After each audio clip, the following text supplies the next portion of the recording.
네, 안녕하세요 여러분들. 자, 이제 길고 긴 여정이 끝이 보입니다. 자, 오늘 배워야 될 파트는 바로 탈권위주의의 운동과 대중문화의 발달에 대해서 알아보겠습니다. 대부분의 중학교 2학년 과정에서 이 파트는 생략이 되는 학생들이 대다수이긴 합니다. 그래도 이 과정 자체가 전체 2학년 학생들을 위한 과정이기 때문에 안 할 수가 없는데요. 간단하게 정리하겠습니다. 오늘은 그래서 저번 시간과 마찬가지로 올판서로 진행하겠습니다. 핵심 부분만 제가 적어놨으니까 이것만 알아두셔도 딱히 문제 푸는 데는 전혀 지장 없을 거라고 생각을 합니다. 자, 한번 들어가 볼게요. 자, 우리가 두 가지를 오늘 공부해야 될 건데, 첫 번째로는 탈권위주의가 무엇인지, 그리고 이 탈권위주의에 해당하는 여러 종류들이 있습니다. 그런 종류에 대한 저항들.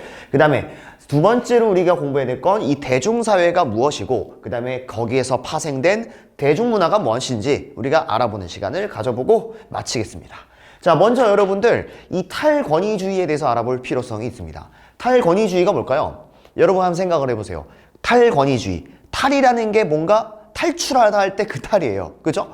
그러면 여기서 말하는 권위라는 게 뭐예요? 권위. 야, 내가 너보다 강해 할 때 쓰이는 용어 바로 그 권위지 않습니까? 아, 그럼 뭐예요? 뭔지는 모르겠지만 기존에 어떤 체제가 있었나 봐. 근데 이 체제에 대해서 벗어나고자 하는 그런 운동을 가리켜서 우린 뭐라고 할까? 탈권위주의라고 하겠네. 그런 사상들을 우리는 탈권위주의라고 하는 거예요. 알겠습니까? 자, 한번 하나씩 정리해 보자고요. 탈권위주의가 등장한 시기에 대해서 알아볼 건데, 이 탈권위주의가 등장한 시기는 대략 2차 세계대전이 지나고 난 뒤 약 1960년대 전후로 우리는 보고 있습니다. 자, 써볼까요? 시기가 언제라고요? 1960년대 전후 정도가 될 수가 있을 것 같습니다. 전이나 후나 하여간 이쯤 됐을 때 어떻습니까? 탈권위주의라는 개념들과 이런 사상들이 시작됐다고 볼 수 있습니다. 그러면은 도대체 이 탈권위주의의 의미가 뭐길래 도대체 이 모양 난리인지 한번 적어볼까요? 탈권위주의가 뭐냐면 일단 여러분들이 반드시 기억해 두셔야 되는 게 주체 세력이 있어요. 여러분들, 이 탈권위주의는 뭔지는 모르겠지만 이 기득권 세력으로부터 뭔가 저항하는 의미지 않습니까? 그러면은 여기에 대해서 주도 세력이 바로 누구겠어요? 다 큰 성인이겠어요? 아니면 여러분들과 같은 뭔가 학생들이겠습니까? 그렇죠. 학생들이었습니다. 그래서 이 탈권위주의의 주된 세력은 바로 누구였냐? 학생을 중심으로 기존에 있던 체제에 대해서 저항하는 그러한 모습의 사상들을 가리켜서 우리는 탈권위주의라고 합니다. 이렇게 간단하게 정리하시면 돼요. 여기까지 됐습니까? 좋아요. 그러면은 이 탈권위주의가 1960년대부터 시작된 사상인데 이게 우리나라에서만 펼쳐진 거예요? 아니면 미국에서만 펼쳐졌을까? 그런 거 아니에요. 전 세계로 펼쳐나가게 되거든요. 그런 이 탈권위주의 사상에 대해서 여러 종류들이 있습니다. 예를 들어서 우리가 한번 생각을 해볼까요? 우리 체제 속에 있어서 차별을 받거나 탄압을 받았던 사람들은 누가 있을까요? 미국의 예시를 들어보겠습니다. 여러분들, 지금은 당연히 이 백인과 흑인이 누구나 평등한 상태로 존재하고 있지만 불과 지금으로부터 70년 전, 아니 60년 전만 하더라도 이 같은 인간일지라도 흑인과 백인의 차별은 유효했습니다. 여기까지 이해했습니까? 이러한 것들도 어떻게 보면은 기존 체제에 대해서 저항하는 모습들인 거죠. 그래서 우리가 첫 번째로 알아봐야 될 것은 바로 이 흑인 민권 운동이 되겠습니다. 이 흑인들이 그동안 너무나 많은 차별을 받아왔던 거예요. 근데 이제 더 이상 이런 백인들이 흑인에 대한 차별에 대해서 가만히 있지 않고 저항하는 모습들, 우리는 이런 모습들을 가리켜서 흑인 민권 운동이라고 합니다. 첫 번째로 이제 미국에서 일어난 대표적인 사건인데 여러분들 한 번쯤은 이 사람에 대해서 많이들 들어보셨을 겁니다. 이 흑인 목사 출신이죠. 그리고 흑인 민권 운동의 대표격인 인물, 이 사람이 바로 누굽니까? 한번 써볼게요. 마틴 루터킹이죠. 루서킹. 이 마틴 루서킹을 한 번쯤은 여러분들이 들어보셨을 거라고 생각합니다. 안 들어보신 분들도 있을 텐데 이 마틴 루서킹이 했던 연설문 중에서 굉장히 유명한 포인트가 있었습니다. 그 첫 문장이 뭐였냐면 I have a dream 이라는 글자가 있어요. 그러니까 직역하자면 나에겐 꿈이 있습니다. 그리고 그 뒷소절들이 되게 흥미로운데 모든 내 자손 세대들이 피부색에 관해서 차별받지 않고 정당하게 대우받는 그런 권리가 되는 세상이 왔으면 좋겠다라고 생각하는 그의 연설문들이 이 미국 사회를 완전하게 감동시켰다고 합니다. 그리고 이 마틴 루서킹의 여러 가지의 흑인 민권 운동의 과정은요, 실질적으로 성공하게 되었죠. 그래서 이 성공을 바탕으로 이 마틴 루서킹이 엄청난 노력 끝에 여러 가지의 차별이, 흑인에 대한 차별이 금지가 되는 법안도 마련이 됩니다. 이해됐습니까? 자, 뭐 대표적으로 민권법 이런 것들도 있는데 일단 이 정도만 가시면 될 것 같아요. 자, 그 다음에 두 번째로 우리가 또 흑인 민권운동의 대표적인 나라가 있는데 여기가 바로 어디냐면 여러분들 혹시 아프리카 중에서 남쪽에 위치한 하나의 큰 공화국이 있습니다. 여기가 바로 어디죠? 남아프리카 공화국이라고 해요. 저는 이 남아프리카 공화국을 너무 이제 글씨 크기가 길어지니까 약칭으로 써볼게요. 그래서 무슨 공? 남아공이라고 가볼게요. 남아공. 이 남아공에서도 제가 말씀을 드릴게요. 이 남아공이란 나라는 아프리카 최하단에 있는 나라인데요. 역사적으로 거슬러 가자면 이 남아공이란 나라도 예전에 이 서양인들, 특히 이 네덜란드인들과 같은 백인들이 정착해서 이루어갔던 나라들입니다. 근데 문제는 이 남아공이란 나라의 주된 민족은 여러분들도 아시다시피 백인이 아니라 흑인이었다는 거죠. 근데 이 소수의 백인들이 이 흑인들을 통치하기 위해서 일종의 인종으로 분리시키는 정책을 추진합니다. 이 법이 바로 뭐였냐면 아파르트헤이트법이거든요. 이 아파르트헤이트법이 뭐냐면 쉽게 얘기하면 이런 거예요. 이제 흑인이면 흑인들이 쓰는 화장실이 있고 흑인이면 흑인이 앉는 뭐 지하철의 버스 좌석이라든지 이런 것들이 법적으로 정해져 있었어요. 이해됐습니까? 이런 시대가 말이 되냐고. 그치? 이거를 깨부신 사람이 있었습니다. 이 사람이 그 유명한 누구냐면 이 넬슨 만델라라는 사람입니다. 이 사람 역시 어떻습니까? 이러한 남아공에서 벌어지고 있었던 아파르트 써볼게요. 헤이트라는 이러한 어떻습니까? 인종 분리 정책에 대해서 철저하게 반대하신 분이라고 우리가 생각할 수 있는 거죠.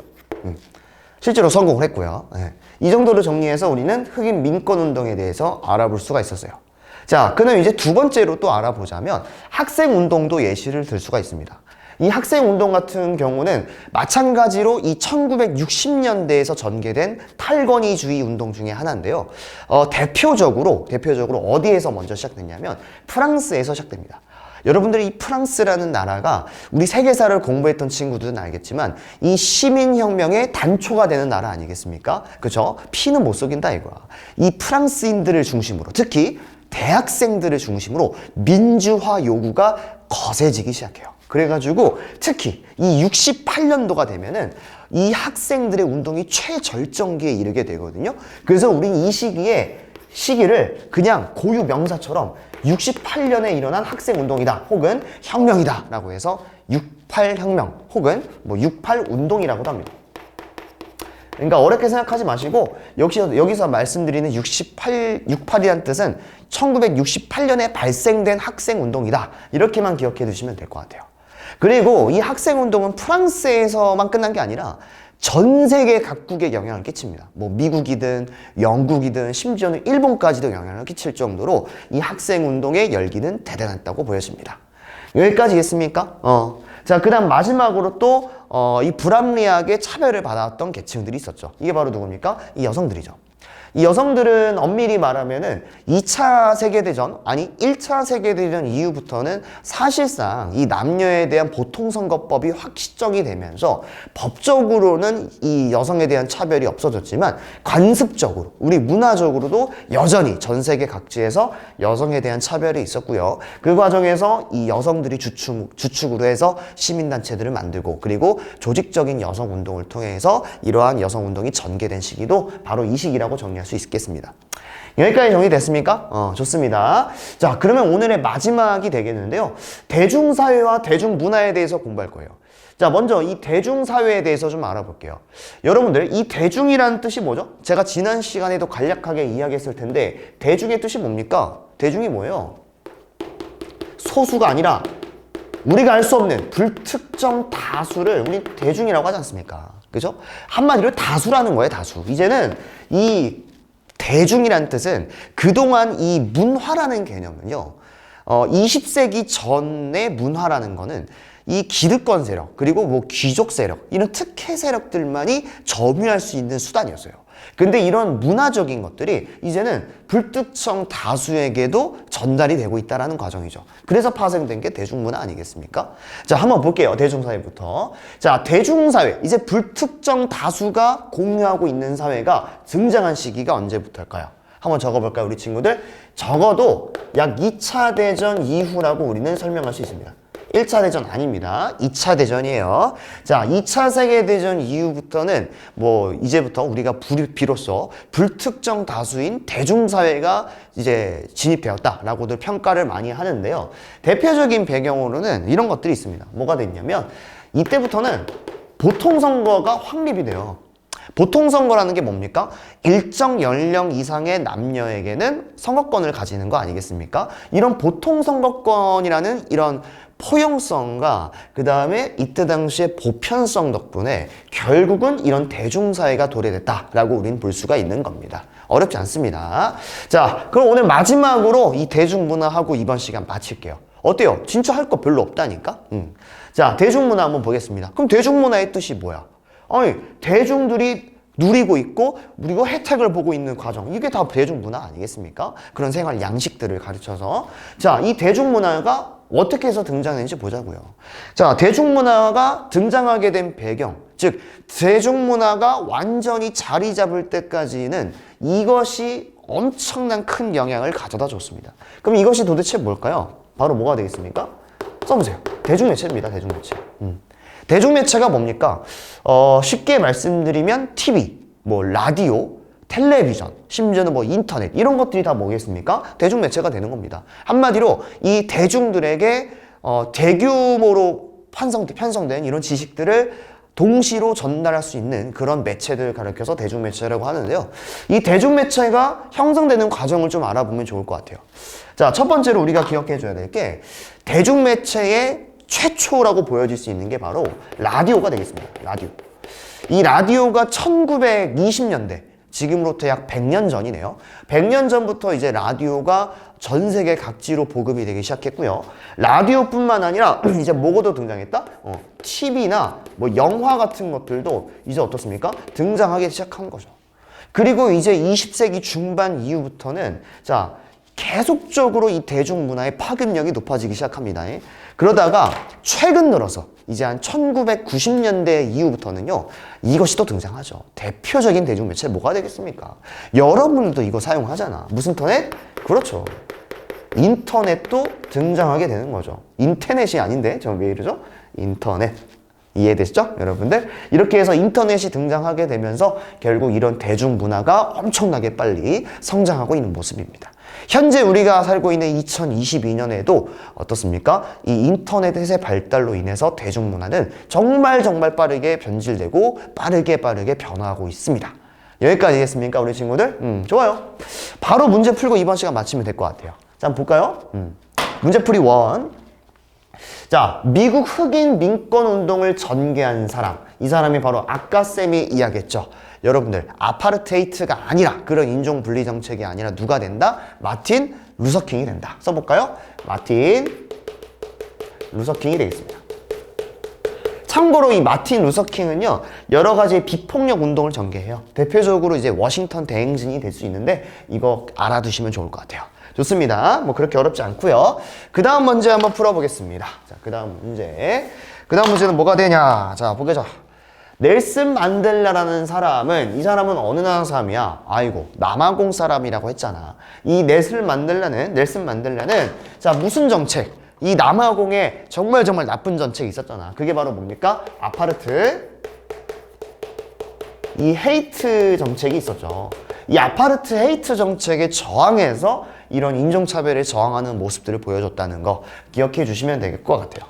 자, 그 다음 여러분들 마지막 문제 풀고 이번 시간 마칠게요. 별로 어렵지 않다니까.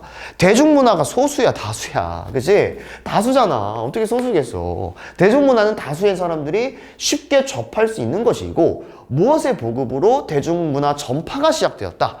여러분들, 이 대중매체의 가장 큰 이 시작점이 바로 뭐라고요? 무슨 디오? 네, 라디오라고 여러분 제가 말씀드렸죠? 1920년대에 등장한 거. 이 라디오의 보급으로 이 대중문화가 전파가 되기 시작했다라는 거 기억해 두시기 바랍니다. 자, 좋습니다. 오늘 수업 여기까지 할 거고요. 다음 시간에 정말 마지막 시간이 될 것 같아요. 다음 시간에 뵙겠습니다. 경청해 주셔서 감사합니다.